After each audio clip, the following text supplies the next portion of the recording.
નમસ્કાર, પ્રાઇમ ડેબ્યુમાં આપનું સ્વાગત છે અને આપણી સાથે જોડાઈ ગયા છે ચેતનલાલ સહેતા, જે સ્કિનના સ્પેશિયાલિસ્ટ છે કે જે આપણે સ્કિનને જે કોઈ પ્રશ્નો છે એનું આપણે નિરાકરણ આપશે અને ગરમીની અંદર આપણે આપણી સ્કિન છે કે આપણી જાળવણી કેમ રાખવી, આપણા સ્વાસ્થ્યને કેમ જાળવવું તેના વિશે આપણે થોડુંક કહેશે. તો અત્યારે આપણે હાલ જોઈએ છીએ કે રાજકોટની અંદર ખૂબ ગરમી વધી ગઈ છે, તો તેને અત્યારે હીટ વેવ્સની અંદર આપણે કેમ આપણું સ્વાસ્થ્ય જાળવવું તેની વિશે આપણને માહિતી આપશે. તો સૌપ્રથમ તમારું સર અમારા ચેનલની અંદર સ્વાગત છે.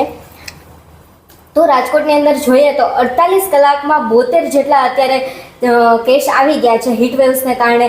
એ લોકો અત્યારે હોસ્પિટલાઇઝ છે. તો અત્યારે તમે કહો કે ગરમી છે, ઉનાળો છું, તો એમાં અમારે કઈ રીતના કાળજી રાખવી, પ્રાથમિક જરૂરિયાત શું સ્કિન કે અમારા સ્વાસ્થ્ય માટે એમ કે? હું ડૉક્ટર ચેતનલાલ સહેતા સ્કિન સ્પેશિયાલિસ્ટ તરીકે રાજકોટ ખાતે છેલ્લા 22 વર્ષથી કાર્યરત છું અને આપના પ્રાઇમ ડેબ્યુના માધ્યમથી હું જાહેર જનતાને અત્યારે આ જે વાતાવરણ છે, જે એક્સ્ટ્રીમ હીટ વેવનું વાતાવરણ છે, તેના માટે શું ધ્યાન રાખવું એના વિશે થોડી માહિતી આપવા માગીશ.